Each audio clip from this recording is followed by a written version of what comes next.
제가 대성쌤을 만나러 오면서 영상을 하나 공유를 했죠. 유튜브에서 저에게 추천 영상으로 이 영상을 추천해 준 거예요. 초등 때 반드시 잡아야 할 두 가지. 초등학생 때 무엇을 잡아야 하나? 하고 영상을 봤더니 경력 25년의 초등학교 선생님께서 학생들이 나중에 성장해서 명문대에 진학하기 위해선 이 두 가지를 꼭 잡아야 된다 라고 말씀해 주시는 컨텐츠더라고요. 이 두 가지가 뭔지 알고 계세요? 그 선생님은 이제 초등학교 시절에 고전을 되게 강조하시더라고요. 그래서 그 고전 중에 명심보감과 사자수학을 꼭 익혀야 된다라고 말씀을 하시더라고요. 명심보감과 사자수학? 그래서 제가 독서의 중요성에 대해서는 항상 얘기를 했는데 왜 하필이면 명심보감과 사자수학이죠? 그러니까 아마 책 읽기를 강조하신 거고, 그 중에서 양서 그리고 어린 아이들의 심성이나 이런 태도까지도 좀 고려하신 게 아닌가 싶어요. 그러니까 일반적인 책이 아니라 학생들이 일상에서 쉽게 접하지 않은 조금 수준 있는 책을 이제 말씀해 주신 것 같아요. 그래서 저도 일견 그 내용을 보면서 좀 타당성이 있다 이렇게 생각을 하다가 한번 제 입장에서 생각해 봤어요. 초등학생들이 초등학교 시기에 가장 잡아야 할 두 가지가 뭘까? 잡아야 한다는 표현이 좀 어색하기도 하지만 그래서 나름대로 두 가지를 꼽아봤거든요. 대성쌤, 초등학생 때 잡아야 할 두 가지 뭐가 있을까요? 우선은 이 공부에 흥미를 잡아야 된다고 생각이 들고, 저도 아까 유튜브에서 추천됐던 그 선생님처럼 양서를 좀 읽었으면 좋겠다. 그 중에서 저는 좀 학생들 수준에 맞고 흥미에 맞고 좀 재미있는 책들을 꾸준히 읽는 습관이 좀 형성되면 어떨까라는 생각이 들어요. 우리 대선생님 말씀해 주신 거는 너무나 타당한데 제가 그 이유를 한번 묻고 싶어요. 학습의 흥미라는 게 무슨 뜻이죠? 그러니까 이 학교 생활에서 아이들 중에 이 교과서로 공부하고 이런 거 자체에 흥미가 없는 아이들이 많이 있거든요. 그리고 뭔가 배우고 익히는 흥미 자체가 좀 약한 아이들이 있어요. 그래서 배우고 알게 되고 그거를 좀 이렇게 응용하는 그런 경험을 주고 싶네요. 네, 동기부여에 대한 말씀을 해주신 것 같아요. 근데 저는 이제 학부모님들의 입장에서 한번 말씀을 드려볼게요. 문해력, 연산, 저는 이 두 가지를 한번 말씀드리고 싶어요. 대선생님, 문해력이 혹시 무엇인지 조금 설명해 주실 수 있어요? 그러니까 이 문해력이라는 게 이 문자 해독 능력을 뜻한다고 합니다. 그래서 이제 좀 넓게 해석하면 글을 읽고 이해하는 능력을 넘어서 문자를 이해, 해석, 창작, 의사소통까지 하는 광범위한 능력을 문해력이라고 합니다. 그 문해력이라면 3R이라고 하죠. 그 문해력 지수, 이제 어떤 각 나라의 어떤 문맹 지수 뭐 많이 들어보셨을 것 같아요. 문해력은 우리가 어떤 언어에 대한 종합적인 이해를 할 때 가장 기준이 되는 지표이기도 해요. 문해력을 갖춘 학생들은 비로소 학교에서 학습을 할 수 있다.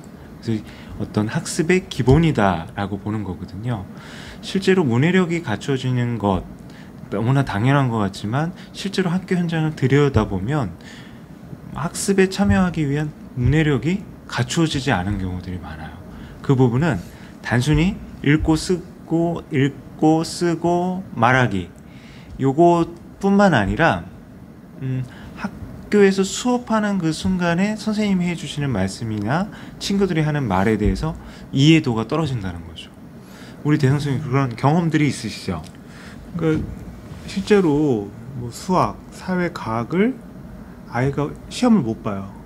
근데 수학, 과학에 뭐 지식이 부족한 게 아니라 국어 능력, 그러니까 글을 이해하고 해석하는 능력이 부족해서 전반적인 교과 성적이 다 떨어지는 경우가 있거든요. 그래서 제가 봤을 때는 문해력이 바탕이 안 되면 전반적인 학습에 장애가 있고, 이 문해력은 학습에 있어서 약간 밥 먹을 때 숟가락처럼 도구이다라는 생각이 듭니다. 그 문해력 같은 경우는 이제 저학년 시기에 이제 어린 학생들과 학부모님들이 대화를 나눠보시면 알아요. 어떤 책을 함께 읽었어요. 자녀를 위해서 읽어주실 수도 있고 자녀 스스로 읽을 수도 있어요. 그러면 항상 독후 활동으로 이제 독서에 관한 어떤 사후 토론이라고 하면 거창하죠. 이제 독서에 대한 후기를 이제 서로 나누는데 묘하게 핀트가 안 맞는 거예요. 부모님이 생각한 그 책의 어떤 교훈이나 생각, 그러니까 학생들이 뭐 엉뚱한 생각이나 창의성 혹은 공상, 상상력이라고 볼 수도 있지만 그 글을 읽고 글의 핵심을, 주제를 파악하지 못하는 경우가 있거든요. 그리고 이제 고학년 학생들 같은 경우에는 이제 문해력 지수가 조금 낮은 학생들 같은 경우엔 일정 수준의 글밥이 주어지면 굉장히 머리 아파하죠. 그리고 읽고 싶지 않아 하고 회피하게 됩니다. 그래서 이런 문해력 향상에 있어서 가장 필요한 것은 기초 학습, 그러니까 기초 언어 능력의 습득이 필요하겠지만 반복적인 독서로 그 문해력 지수를 계속 높여 나가야 됩니다. 그렇기 때문에 아마 아까 우리 그 유튜버 선생님도 고전 읽기가 중요하다라고 말씀해 주셨을 것 같아요. 근데 저희는 그 고전 읽기가 중요하다라고 말씀드리기보다는 어떤 단계별 독서가 필요한 거죠. 그래서 초등 시기에는 최대한 많은 책을 접하는 게 좋아요. 근데 보면은 그 책 수준을 본인 수준보다 굉장히 높여서 읽는 친구들이 있거든요. 이거 반드시 좋은 거라고 볼 수 있을까요? 그 학부모님들이 상담을 하세요. 우리 아이가 책을 안 읽어서 걱정입니다. 어떻게 하면 될까요? 근데 저는 그 말씀을 드려요. 쉬운 거부터.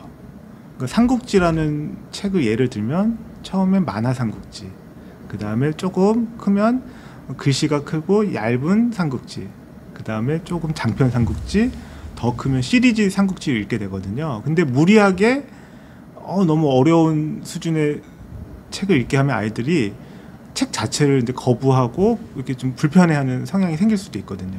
그래서 좀 쉬운 것부터 읽게 하는 게 좋겠다.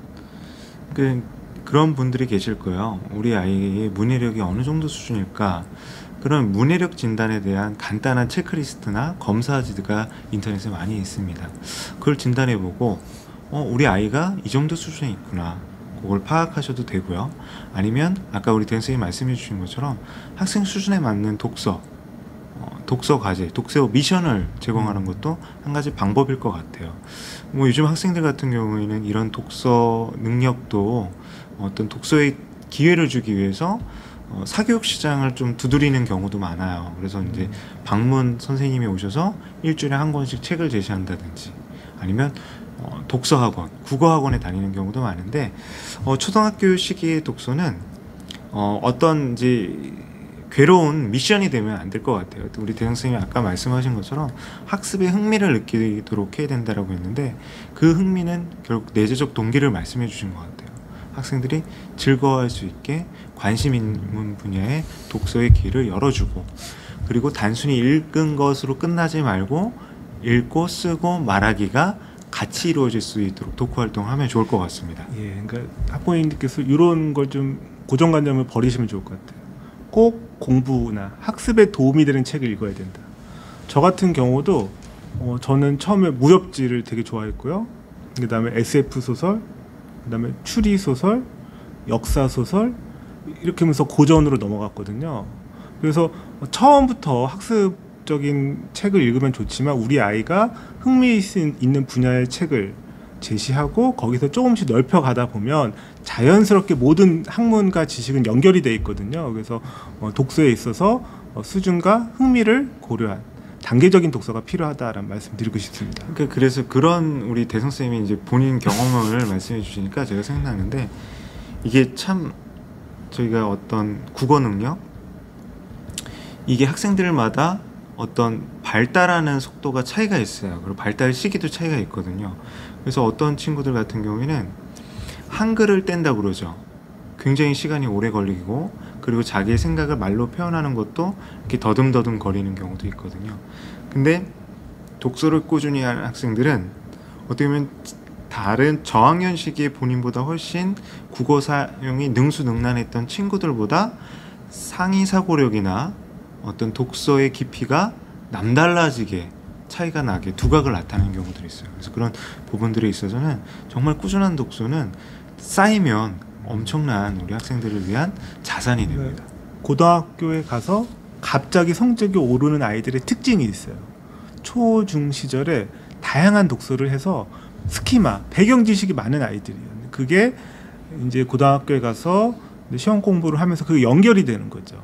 단순히 교과서에 있는 지식만 갖고 있는 아이랑 다양한 지식을 교과서의 지식과 이렇게 엮을 수 있고 연결할 수 있는 아이가 있다면 그 나중에 이제 성적이라든가 뭐 여러 가지 문제 해결에 있어서 좀 더 도움이 되지 않을까 싶습니다. 그런 측면에서 사실은 이제 전략적으로 접근해야 되는 부분도 있어요. 이제 학생들이 좋아하는 책을 읽다 보면 시리즈물로 읽게 되거든요.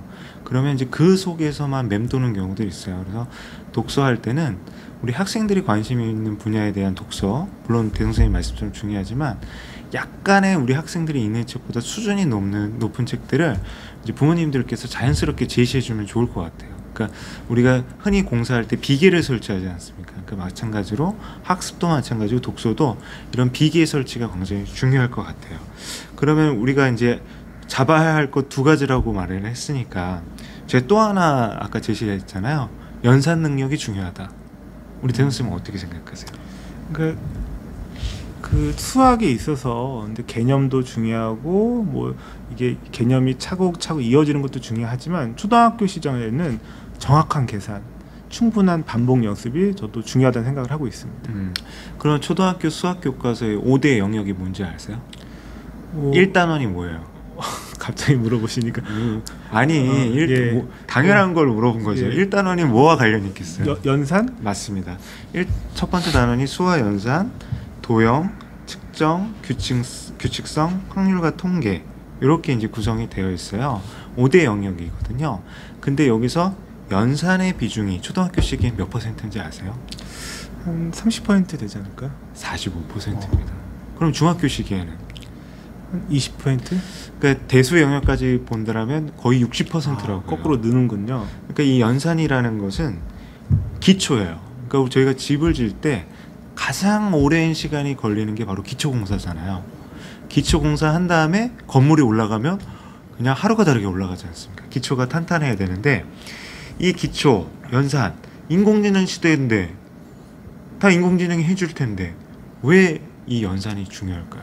그 수 감각이라는 걸 좀 말씀드리고 싶어요. 그래서 저는 축구 선수 중에도 손흥민 선수가 있지 않습니까? 근데 어린 시절에 드리블 연습, 볼 트리핑 연습을 그렇게 많이 했다는 거예요. 근데 그 기본기가 나중에 경기에 나가서도 이런 경기력에 큰 영향을 주거든요. 마찬가지로 어린 시절에 덧셈 뺄셈 곱하기 나누기 분수 기본 연산을 충분히 한 아이들이 수에 대한 개념, 수 감각이라든가 연산에 대한 그 두려움이 없고 그리고 이런 계산에 있어서 이제 그 기본이 충실하기 때문에 그 다음 고차원적인 수학적 계산할 때 상당히 유리하다는 거죠. 연산이 기초 연산이라는 건 저희가 이제 100번을 강조해도 모자름이 없을 것 같아요. 저희가 영재 학생들은 이제 지도하다 봐도 이게 연산이 약하면 무너지거든요. 그러면 어떤 생각이 있냐면 이제 풀이 과정이나 문제에 대한 접근 방법은 좋았는데 연산에서 실수가 나오면 이제 본인이 생각하는 그 목표점에 도달하지 못하는 거예요. 그러면 그 스스로 자신감이 많이 떨어져요. 그리고 이제 기초 연산 같은 경우가 이제 왜 중요하냐면 초등학교 시기에 이제 우리 어떤 저학년 시기에서 중학년, 고학년 올라갈수록 연산을 바탕으로 문제를 해결하는 과정이 시작이 돼요. 그 도입부에 나올 수도 있고 어쩌면 과정에 들어갈 수도 있죠. 근데 그 속에서 이제 오류가 생겨버리면 본인 스스로가 나는 수학을 못한다라는 생각을 하게 돼버려요. 그리고 우리 대선생님도 많이 경험해 보셨을 거예요. 문제 다 풀었는데 풀이 과정이 잘못된 경우가 있잖아요. 이 기초 연산이 어떻게 보면 문제를 해결하기 위한 본인의 설계도를 갖고 설계도대로 집을 짓는 과정일 수도 있단 말이에요. 근데 그거에서 아무리 설계도를 잘 짜더라도 그 설계도를 실행하는 과정에서 오류가 있거나 잘못된다면 그 집은 무너질 수밖에 없는 거죠. 예. 그래서 그리고 저는 좀 추가하자면 단순히 숫자 계산뿐만 아니라 식 쓰는 능력, 그러니까 자기가 생각한 거를 식으로 표현하는 능력도 상당히 초등학교 시절에 중요하다. 그리고 그거를 이렇게 좀 잘 정리하는 능력. 수학에 있어서 이제 초등학교 시절은 되게 단순하기 때문에 암산으로 할 수도 있고 단순식 없이 그냥 풀 수도 있지만 중고등학교 가면 갈수록 이 연습장에 몇 페이지가 필요한 어려운 문제도 있거든요. 그때 이런 수학식을 나름대로 이렇게 좀 잘 정리해서 표현하고 나중에 내가 다시 검사를 할 때 확인하는 거를 잘 정리해 본 아이만이 수학 성적이 오른다라고 저는 생각합니다. 근데 대성 선생님 말씀은 이제 이상적이에요. 사실 그렇게 하면 화룡점정인데, 근데 이제 우리가 문제를 발견하고 문제를 분석하고 문제를 이해하는 거 너무 중요하죠. 근데 저는 이제 그 생각을 하는 거예요. 이제 그런 능력이 갖춰진 학생들은 우리 대성 쌤이 많이 지도하시는 최상위권 영재고, 저는 이제 일반적인 우리 학생들을 이제 눈높이에서 말씀을 드리는 겁니다. 그리고 이 일반적인 학생들뿐만 아니라 학습 결손이 발생하는 학생들, 그리고 이제 상위권 학생들도 마찬가지지만, 이 초등학교 시기 수학에 대해 있어서 연산이 탄탄하면 일단 기본적으로 어떤 문제에 대해서 기초적인 문제들은 이제 해결할 수 있다라는 거예요. 그럼 거기가 출발점이 이제 되었다는 거죠. 그러니까 저는 이제 그런 우리 댄 선생님 말씀해 주시는 거 공감을 하고, 이제 그렇게 되기 위해서는 연산 능력이 필요하다. 실제로 저희가 NCS 직업 기초 능력, 수리 능력 분야에서 이제 저희가 연산 능력을 이제 살펴보면 거기서 가장 기본이 되는 게 기초 연산 능력이에요. 그러니까 저희가 우리가 알잖아요. 생활 속에서도 기초 연산은 항상 쓰고 있죠. 우리 대성 선생님 최근에 기초 연산 써보신 적 있어요? 그러니까 우선 동계산은 다 기초 연산이 아닐까 싶어요. 동계산, 그 다음에 뭐 통장에서 돈이 빠지고 나가고 이런 것들 물론 다 요즘은 자동으로 되지만 내가 확인 정도는 할 줄 알아야 될 것 같아요. 그렇죠. 그러니까 우리가 더하고 빼고 곱하고 나누고 사칙 연산, 그렇죠?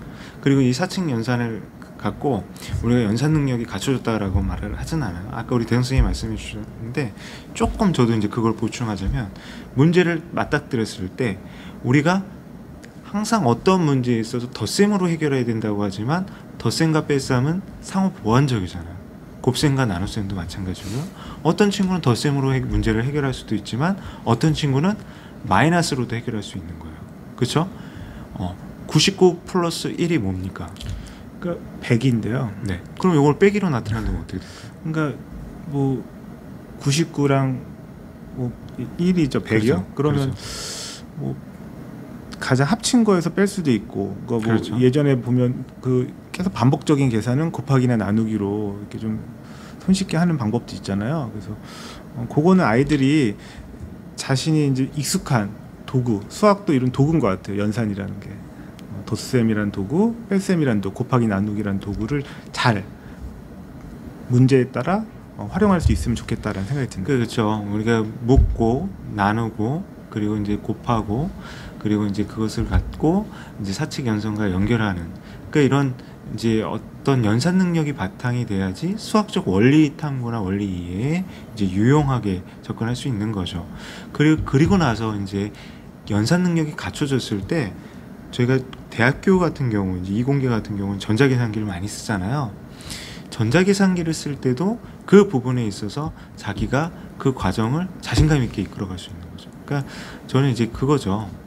첫 단추가 잘 꿰어져야지 모든 일에 있어서 마무리가 될 수 있거든요. 첫 단추가 잘못되면은 아무리 중간에 어떻게 해보려고 해도 옷의 단추를 다 꿰 수가 없잖아요.